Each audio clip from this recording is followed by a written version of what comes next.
The most valuable commodity I know of is information. Wouldn't you agree?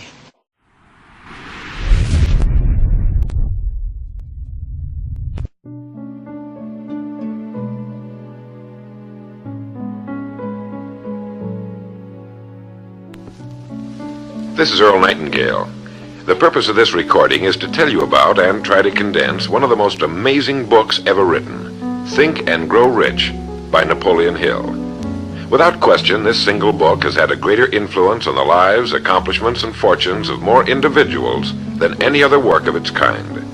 All over the free world, there are literally thousands of successful men in all lines of work who are where they are today because they once picked up and bought a copy of Think and Grow Rich, and they'll be quick to tell you so. I first discovered this remarkable book in the fall of 1949. It was of enormous help to me. It helped me decide once and for all how I was to accomplish my goal. It unified my thinking and gave me a straight, clear road to the point I had decided to reach. One of my closest friends found the book several years ago and stayed home for 3 days reading and digesting its material, and he then went on to reach the top in his industry. I've sat in richly paneled, carpeted executive offices and listened to world-famous business leaders, some of them old enough to be my father, tell me that everything worked out fine after they had read Think and Grow Rich. Now, what's the secret of this amazing book? Why has this book, out of all the thousands of self-help books, remained the one towering giant? I think to understand this, you have to know Napoleon Hill as I do. He certainly was not the first man to be appalled at the poverty and seemingly endless struggle and lack of direction he saw about him as a boy and as a young man, nor was he the first to write on the subject. But he possessed two unique, highly developed abilities seldom found in one man. The first was in the manner in which he approached his subject. Napoleon Hill went after the answers to achievement in the same way a scientist seeks to open to the light of reason a secret of nature. He went after the solution to accomplishment in the same way Thomas Edison discovered the solution to the electric light, relentlessly, indefatigably, implacably, until the truth, which had been there all the time, was revealed to him. His second important ability was the knack or skill of writing about his findings in such a way that it was instantly understood intellectually, but what is perhaps even more important for this particular subject, understood emotionally as well. When the last page of Think and Grow Rich was read, the hand which put the book down on the table was a different hand. The man who then stood and walked out into the world was a different, a changed man. The suffocating, entangling webs of self-imposed frustration and indirection had fallen away, and now the way was clear. The man was now the possessor of the unique, unseen talent for turning dreams into reality, thoughts into things. So-called fate or the idle effects of exterior circumstances were no longer in command. He who had been a passenger was now, suddenly, the captain. To begin, we have to understand the simple truth, the principle or philosophy which lies as the supporting structure of this work. Unless whatever it is you build is based on truth, you will end with the entire structure fallen and scattered about you like the armor of Homer's ancient warriors. It simply cannot stand. It cannot withstand the test of time. The reason Think and Grow Rich has withstood the test of time is because it rests on the broad, clean foundation upon which may also be found every accomplishment of man. The clear, unchallengeable fact that everything begins with an idea. A philosophy based on the fact that riches of every kind begin with the state of mind, that one may start with nothing but thoughts, ideas, and organized plans. Thoughts are things, incredibly powerful things, when mixed with definiteness of purpose, persistence, and a burning desire for their translation into material objects or riches, riches being whatever it is you happen to want. Wise men have been saying this for centuries, and just recently Charles A. Cerami wrote, "The truth is that the human mind is as real an organism as any muscle in the body, but far greater in potential power, and like muscle fiber, it can be strengthened to lead on to unimagined conquests." So this, then, is the truth on which Think and Grow Rich is based. If you know what you want, and if you want it strongly enough to muster the kind of persistence that simply cannot be stopped, you will most certainly achieve it. By controlling your mind, you can control your destiny here on earth. With this as our foundation, let's talk about Napoleon Hill's famous 13 proven steps to riches as found in his book, Think and Grow Rich. Remembering, of course, that riches are whatever it is you happen to want. And right here, let me make two important points. The first is that whenever you listen to this record, have a notebook handy and make notes as we go along. The second is that this record was produced for your own personal use, to go with you on your own exciting journey. To play this record for a group will prove to be of only temporary help.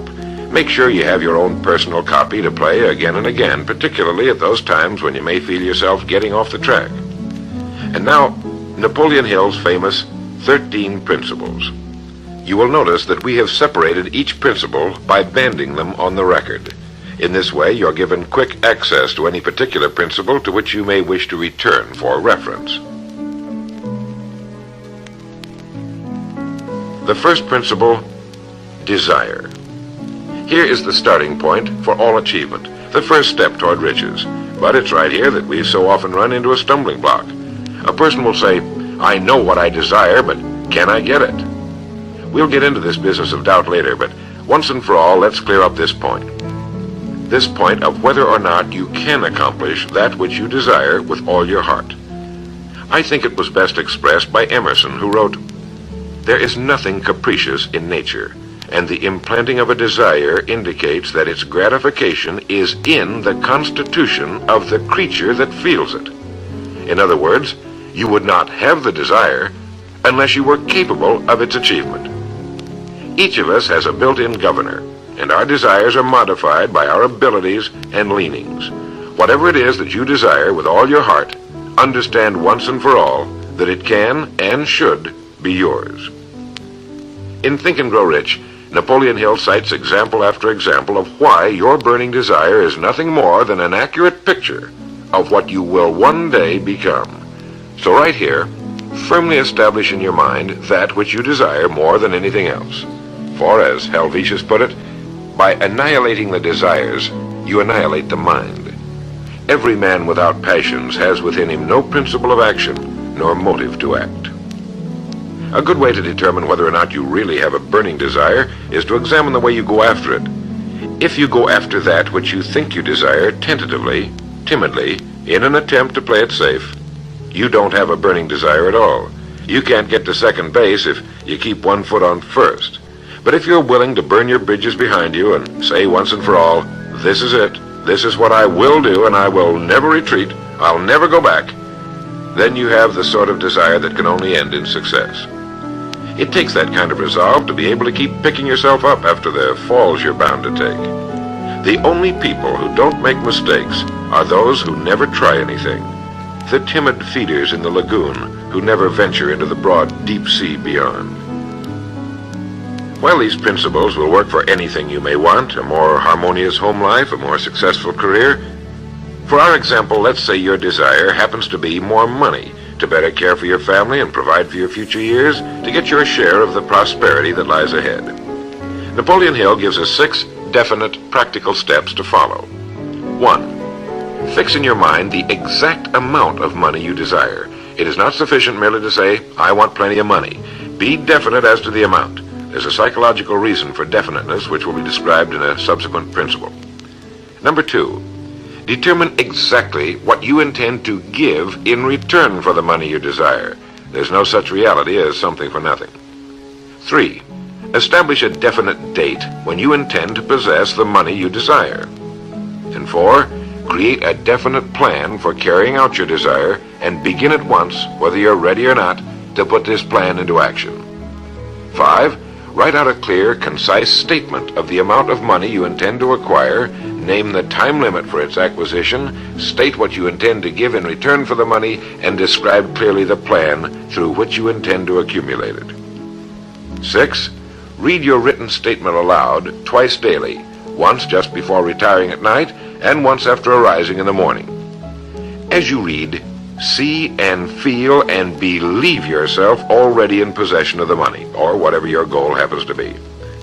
It's important that you follow these instructions to the letter. Play this part of the record over until you have it down to your satisfaction, for this is by far the most important of the 13 principles, and this chapter of the book ends with these words. Through some strange and powerful principle of mental chemistry, which she has never divulged, nature wraps up in the impulse of strong desire that something which recognizes no such word as impossible and accepts no such reality as failure. The second principle is faith. You never would have even thought of your main desire unless faith were tugging at your mind. And if you find it difficult at times to have faith in yourself, you can be certain that you can have faith in these principles. Napoleon Hill writes, "Faith is a state of mind which may be induced or created by affirmation or repeated instructions to the subconscious mind through the principle of conscious autosuggestion." Conscious autosuggestion simply means a suggestion by yourself to yourself, just as an autobiography is a biography written by the person it's about. By getting a mental image of yourself already having accomplished your main desire over and over again, you will muster the faith you need. Faith is vital to accomplishment. The Emperor Napoleon once said, "All the scholastic scaffolding falls as a ruined edifice before one single word, faith." Pascal said, "Faith affirms many things respecting which the senses are silent, but nothing which they deny. It is superior to their testimony, but never opposed to it." Goethe said, "Epochs of faith are epochs of fruitfulness, but epochs of unbelief, however glittering, are barren of all permanent good." And as Schlegel put it, "In actual life, every great enterprise begins with and takes its first forward step in faith." Have faith that you can accomplish that which you seek, for you would never have decided upon it unless it was meant for you to accomplish. In his chapter on faith, Napoleon Hill gives us a self-confidence formula. First, I know that I have the ability to achieve the object of my definite purpose in life, therefore I demand of myself persistent, continuous action toward its attainment, and I here and now promise to render such action. Second, I realize the dominant thoughts of my mind will eventually reproduce themselves in outward physical action and gradually transform themselves into physical reality. Therefore, I will concentrate my thoughts for 30 minutes daily upon the task of thinking of the person I intend to become, thereby creating in my mind a clear mental picture of that person. Third, I know through the principle of autosuggestion any desire that I persistently hold in my mind will eventually seek expression through some practical means of attaining the object back of it. Therefore, I will devote 10 minutes daily to demanding of myself the development of self-confidence. Fourth, I have clearly written down a description of my definite chief aim in life, and I will never stop trying until I have developed sufficient self-confidence for its attainment. Fifth, I fully realize that no wealth or position can long endure unless built upon truth and justice. Therefore, I will engage in no transaction which does not benefit all whom it affects. I will succeed by attracting to myself the forces I wish to use and the cooperation of other people. I will induce others to serve me because of my willingness to serve others. I will eliminate hatred, envy, jealousy, selfishness, and cynicism by developing love for all humanity, because I know that a negative attitude toward others can never bring me success. I will cause others to believe in me because I will believe in them and in myself. In rereading Think and Grow Rich so that I could write this condensation for recording, I was forcibly struck all over again by this great chapter on faith, particularly the examples of how some of the world's greatest men have accomplished what appeared to be impossible through faith. The third principle is autosuggestion. Now, we've already touched on this. This chapter of the book tells us how, through repeated suggestion, the subconscious mind can be put to work for us. It is the faculty of being able to concentrate your mind on your burning desire until your subconscious mind accepts it as fact and begins to devise ways of bringing it about. Here is where hunches come from, sudden flashes of thought or inspiration, guidance. The instructions given in connection with the 6 steps in the second chapter will now be summarized and blended with the principles covered by Napoleon Hill's chapter on autosuggestion. First, go into some quiet spot, perhaps in bed at night, close your eyes and repeat aloud, so you may hear your own words, the written statement of the amount of money you intend to accumulate, or a careful reaffirmation of whatever your goal happens to be, the time limit for its accumulation, and a description of the service or merchandise you intend to give in return for the money. As you carry out these instructions, see yourself already in possession of your goal. For example, suppose that you intend to accumulate $50,000 by the 1st of January 5 years from now, that you intend to give personal services in return for the money in the capacity of a salesman. Your written statement of your purpose should be similar to the following. By the 1st day of January, 19, whatever it happens to be, I will have in my possession $50,000, which will come to me in various amounts from time to time during the interim. In return for this money, I will give the most efficient service of which I am capable, rendering the fullest possible quantity and the best possible quality of service in the capacity of salesman of, and here describe the product or service you intend to sell or whatever it is you do for a living. It goes on. I believe that I will have this money in my possession.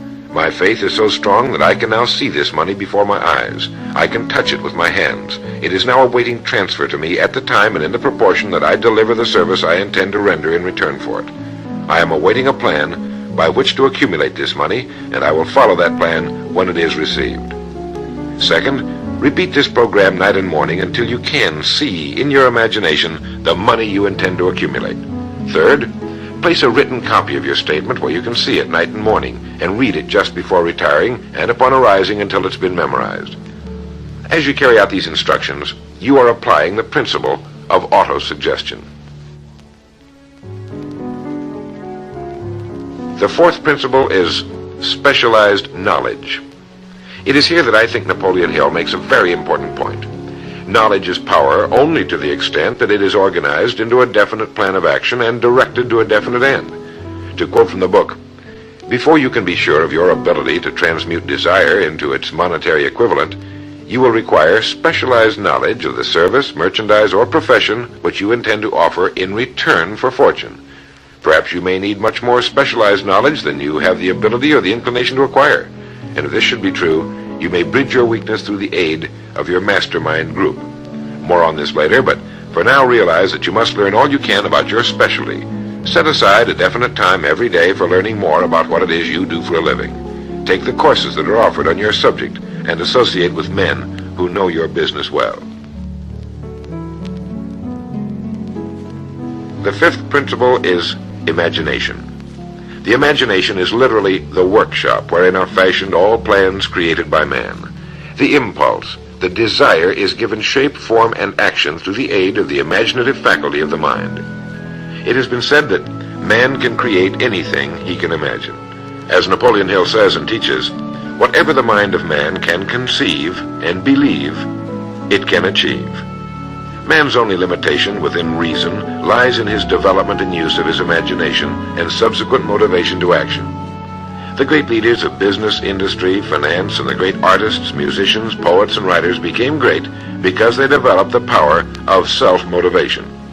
Incidentally, one of the best books ever put together on this subject, if not the greatest, is Success Through Positive Mental Attitude by Napoleon Hill and W. Clement Stone. I suggest you get a copy from your bookstore at your earliest convenience. If your bookstore happens to be out of the book, you may obtain a copy by writing to the address on the label of this record. As you go about your daily work, think constantly of ways in which it could be done better, more efficiently. Think of the changes that are inevitable. Can they be made now? And if you feel limited, remember the words of the late Frank Lloyd Wright. He said, "The human race built most nobly when limitations were greatest, and therefore when most was required of imagination in order to build it all. Limitations seem to have always been the best friends of architecture." As you build your future from this point onward, don't concern yourself with limitations, but remember that they may be your best friends, since they require imagination if we're to rise above them. And as Beecher said, the soul without imagination is what an observatory would be without a telescope. Now, if you'll turn this record over, we'll get to the sixth principle. The sixth principle is organized planning. You have decided on your desire, your goal. Now let's organize the plan for its accomplishment right on schedule. Let me quote again from Think and Grow Rich. You have learned that everything man creates or acquires begins in the form of desire. The desire is taken on the first lap of its journey from the abstract to the concrete in the workshop of the imagination, where plans for its transition are created and organized. Earlier, you were instructed to take 6 definite practical steps as your first move in translating the desire for whatever you want into its physical equivalent. One of these steps is the formation of a definite practical plan or plans through which this transformation may be made. 1. Ally yourself with one or more persons, a group of as many people as you may need for the creation and carrying out of your plan or plans for the accumulation of the money you've established as your goal. Making use of the mastermind principle. This is important. 2. Before forming your mastermind alliance, decide what advantages and benefits you may offer the individual members of your group in return for their cooperation. No one will work indefinitely without some form of compensation, although this may not always be in the form of money. 3. Arrange to meet with the members of your mastermind group at least twice a week, and more often if possible, until you have jointly perfected the necessary plan or plans for the accomplishment of your goal. 4. Maintain perfect harmony between yourself and every member of your mastermind group. Keep in mind these facts. First, you're engaged in an undertaking of major importance to you. To be sure of success, you must have plans which are faultless. Second, you must have the advantage of the experience, education, native ability, and imagination of other minds. This is in harmony with the methods followed by every person who has risen above the average. Work at this until you have a well-executed, formal plan for reaching your objective. In this way, you're never confused or wondering what you should do next. Every morning you know exactly what you're going to do and why. It is in this chapter of Think and Grow Rich that Napoleon Hill gives us his 11 qualities of leadership. 1. Unwavering courage. 2. Self-control. 3. A keen sense of justice. 4. Definiteness of decision. 5. Definiteness of plans. 6. The habit of doing more than paid for. 7. A pleasing personality. 8. Sympathy and understanding. 9. Mastery of detail. 10. Willingness to assume full responsibility. And 11. Cooperation. The chapter on organized planning is one of the largest and most important in the book. It goes without saying that a man without a plan to follow is like a ship without a course. No place to go, with disaster a probability. The 7th principle, decision. The mastery of procrastination. To quote, accurate analysis of over 25,000 men and women who had experienced failure disclosed the fact that lack of decision was near the head of the list of the 30 major causes of failure. This is no mere statement of a theory, it is a fact. Procrastination, the opposite of decision, is a common enemy which every man must conquer. Analysis of several hundred people who had accumulated fortunes well beyond the $1 million mark disclosed the fact that every one of them had the habit of reaching decisions promptly and of changing these decisions slowly if and when they were changed. People who fail to accumulate money without exception have the habit of reaching decisions, if at all, very slowly and of changing these decisions quickly and often. A definite objective makes reaching prompt decisions that much easier. Napoleon Hill gives many examples, one of which is the case of Henry Ford. One of Henry Ford's most outstanding qualities was his habit of reaching decisions quickly and definitely and changing them slowly. This quality was so pronounced in the late Mr. Ford that it earned for him the reputation of being obstinate. It was this quality which prompted Mr. Ford to continue to manufacture his famous Model T, the world's ugliest but for the time most practical car, when all of his advisors and many of the purchasers of the car were urging him to change it. Perhaps he delayed too long in making the change, but the other side of the story is that his firmness of decision yielded a huge fortune before the change in model became necessary, and the company is certainly none the worse for it today. When you make up your mind, stay with it. The majority of people who fail to make the grade are generally easily influenced by the opinions of others, easily swayed. They permit the newspapers and the gossiping neighbors to do their thinking for them. Opinions are the cheapest commodities on earth. Keep your own counsel when you begin to put into practice the principles we're describing here.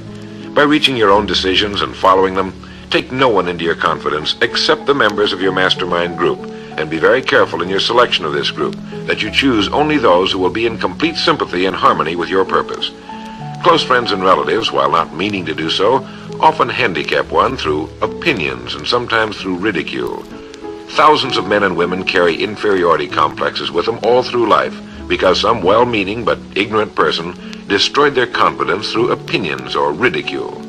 If a decision is worth anything at all, it's worth sticking to until it's been completely worked. The 8th principle, persistence.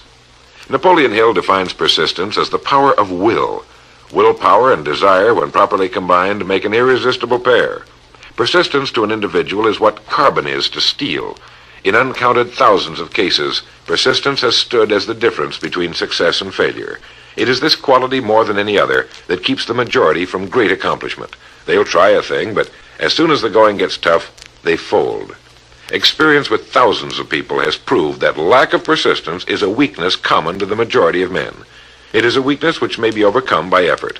If you're to accomplish the desire you've set for yourself, you must form the habit of persistence. Things will get dark. It will seem as though there's no longer any reason to continue. Everything in you will tell you to give up, to quit trying. And it's right here that the men are separated from the boys. It's right here that if you'll go that extra mile and keep going, that the skies will clear, and you'll begin to see the first signs of the abundance that is to be yours because you had the courage to persist. With persistence will come success. Persistence is a state of mind. Therefore, it can be cultivated. Like all states of mind, persistence is based upon definite causes, among them these. 1, definiteness of purpose, knowing what you want. 2, desire.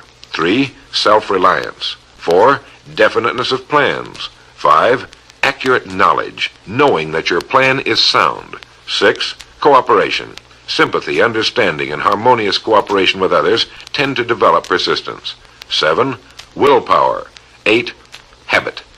Persistence is the direct result of habit. The 9th principle, power of the mastermind.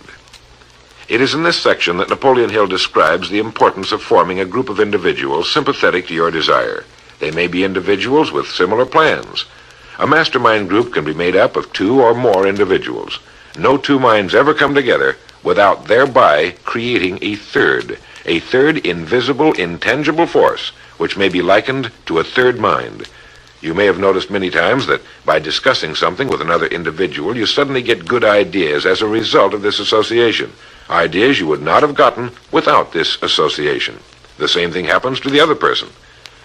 A lot of good ideas have been born in individual minds as a result of having met in committee. Associating with your mastermind group is not meant as a means of letting others do your thinking for you. Far from it. It is to stimulate your own thinking through the association with other minds. No one knows everything. The more sympathetic minds you get together, and by sympathetic I mean working for a common purpose, the more related information is going to be available, and great ideas are a combination of related information. So pick the member or members of your mastermind group with care. Make sure they're people you respect and who are hard-working and conscientious. You'll have a lot of fun, and you'll all reach your goals just that much sooner. The 10th principle could be called enthusiasm. That is, the enthusiasm that comes from the channeling of all bodily drives into positive, worthwhile outlets. It is in this chapter that Napoleon Hill describes the importance of the woman, the one and only woman, in the achievement of a worthwhile goal. It seemed quite significant to Mr. Hill that practically every great leader was a man whose achievements were largely inspired by a woman. When things get tough, and you can count on it, they will, you may be deserted by what you thought were friends. But if you've got a good woman, you'll never be alone. She'll be willing to start over again if necessary, and she'll give you the new enthusiasm that comes through her faith in you. Having someone to love is having someone to share your success and accomplishments, to give you the praise that all of us need from time to time. A man can become successful without a wife and family, but all the real joy is taken out of it. Take care of your wife and children as your greatest possessions. The 11th principle has to do with the subconscious mind.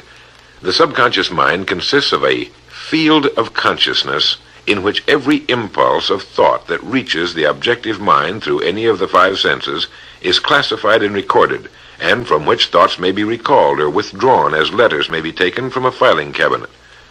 It receives and files sense impressions or thoughts, regardless of their nature. You may voluntarily plant in your subconscious mind any plan, thought, or purpose which you desire to translate into its physical or monetary equivalent. The subconscious acts first on the dominating desires which have been mixed with emotional feeling, such as faith. Your subconscious mind works night and day. Through a method of procedure unknown to man, the subconscious mind draws upon the forces of infinite intelligence for the power with which it voluntarily transmutes one's desires into their physical equivalent, making use always of the most practical media by which this end may be accomplished. You cannot entirely control your subconscious mind, but you can voluntarily hand over to it any plan, desire, or purpose which you wish transformed into concrete form. No one knows very much about what we call the subconscious or unconscious mind. We do know that it is incalculably powerful and can solve our problems if we go about using it the right way. And the best way is to hold in your conscious mind as often as possible a clear picture of yourself already having accomplished your goal. You know what you want, define it clearly, and then project it on the motion picture screen of your mind. Hold it. See yourself doing the things and having the things you'll have when your objective will have been reached. Do this as often as possible as you go about your daily work, and particularly at night, just before you go to sleep, and the first thing upon arising. As you do this, your subconscious will begin to lead you in the most logical ways toward your objective. Don't fight it. Follow your sudden hunches, the ideas that come into your mind, knowing that it's your subconscious trying to get through to your conscious mind. If you'll keep at this, you'll be amazed and delighted by the wonderful ideas that just seem to come from nowhere. In the next principle, we'll talk some more about this sixth sense that seems to control the lives of the great men and women, but it comes from a systematic triggering of the subconscious mind. The lives of the great men and women, which seem miraculous to the average person, are nothing more than the fulfillment of their burning desires through the power of their subconscious minds. Time means nothing to your subconscious. A man could work steadily at his job for 40 years and not accomplish as much as is possible in 3 or 4 years through the proper working of this principle. Your subconscious mind cannot remain idle. If you fail to plant desires in your subconscious mind, it will feed upon the thoughts which reach it as a result of your neglect. Remember that you're living daily in the midst of all manner of thought impulses which are reaching your subconscious mind without your knowledge. Some of these impulses are negative, some are positive. You are now engaged in trying to help shut off the flow of negative impulses and to aid in voluntarily influencing your subconscious mind through positive impulses of desire. When you achieve this, you will possess the key which unlocks the door to your subconscious mind. Bulwer wrote, "The man who succeeds above his fellows is the one who, early in life, clearly discerns his object, and toward that object habitually directs his powers. Even genius itself is but fine observation strengthened by fixity of purpose. Every man who observes vigilantly and resolves steadfastly grows unconsciously into genius." The key word there is unconsciously. Know what you want. Decide once and for all that it will be yours. Remain steadfast on course, propelled by faith, and your subconscious or unconscious mind will do the rest. The 12th principle, as outlined in Think and Grow Rich by Napoleon Hill, has to do with the brain. If you had access to all the wealth in the world and took a penny, you would be doing exactly what you very probably have been doing in the use of your brain. Nothing in the world is more pitiful than the misunderstanding by the average person of the power of his brain and the minds to which it is connected, the conscious and the subconscious. You own in your brain the most marvelous, miraculous, inconceivably powerful force the world has ever known. Take, for example, the fact that the number of lines which connect the brain cells with one another equal the figure 1 followed by 15 million ciphers. It has been determined that there are from 10 to 14 billion cells in the average human cerebral cortex. It is inconceivable that such a network of intricate machinery should be in existence for the sole purpose of carrying on the physical functions incidental to growth and maintenance of the physical body. This is the mechanism that has given us the supersonic airplane, our deep rocket probes into outer space, the sciences, the arts, all that we know and use today and will use tomorrow, have hatched from this small gray mass each of us carries around. Can you doubt, even for a moment, that it can bring you and yours everything you want here on Earth? Of course it can. If you will recognize your power as an individual and stop acting like those who have never even thought about it.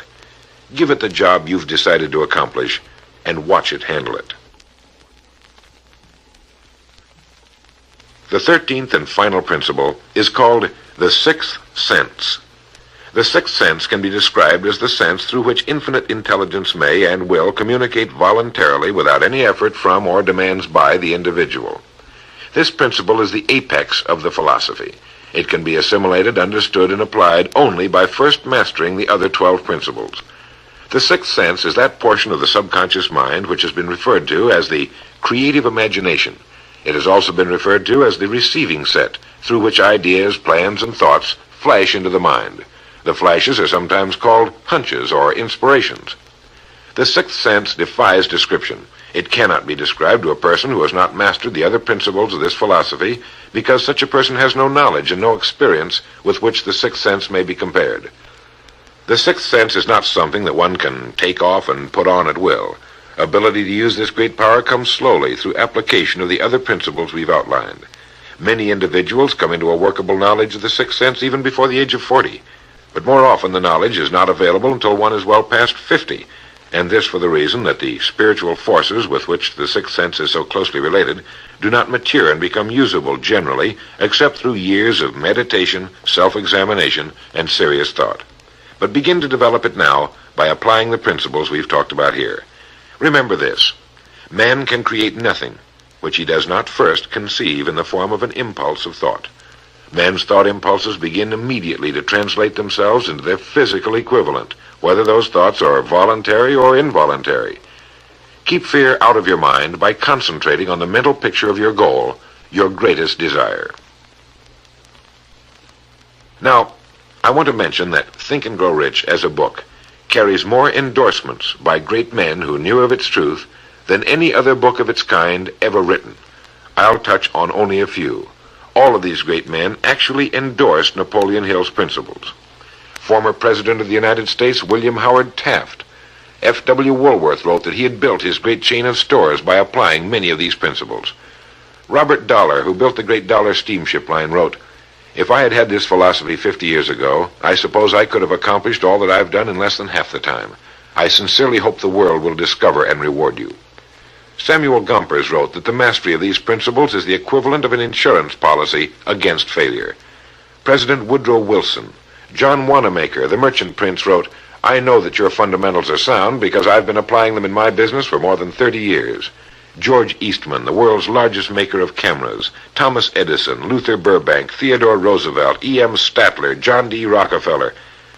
I think you know that the endorsements of these great men could not have been bought with all the money in the world. What we have been talking about here can change your life, can bring you anything and everything worthwhile you want in life for yourself and your family. Cut yourself away from the average, from the mediocre, and chart your course on the dream in your heart. These 13 principles will never let you down, as long as you use them.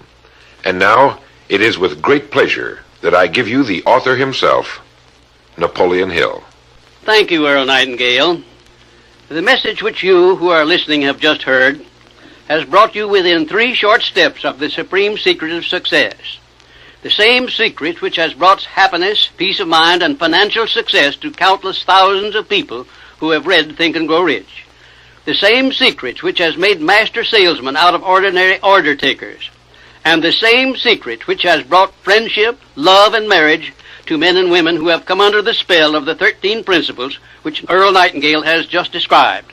You desire the better things of life, or you wouldn't be listening to this record. Come with me then, and I will help you chart your course, so you may acquire whatever it is that you desire most in life by following these instructions. 1. Condition your own subconscious mind to work for you while you sleep as well as when you are awake. You can do this by playing this record to yourself every night just before you retire. Then, before you go to sleep, after hearing the record, write out a clear statement of what you wish to accomplish the following day, and request your subconscious mind to work during the night and provide you with the plan you will need to achieve your purpose. 2. Form a personal mastermind group of 2 or more people who are closely associated with you.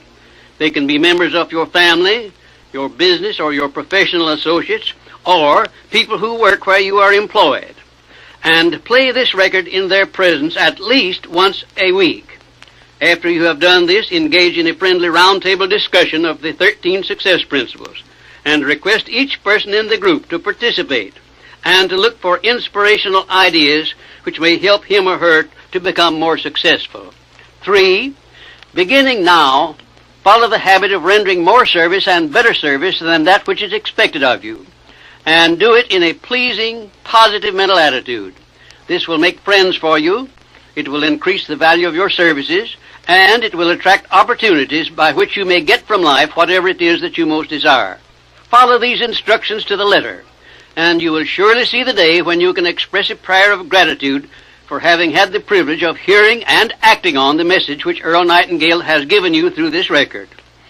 And now, may I reach out across the space and the time which separate us and offer you a hand of friendship and a sincere prayer that you will be blessed with a richer and a fuller life because of this message. Your big opportunity may be right where you are now. Follow these instructions faithfully, and it will reveal itself to you. This is Napoleon Hill saying, don't search for opportunity in the distance, but recognize it and embrace it right where you are. The most valuable commodity I know of is information. Wouldn't you agree?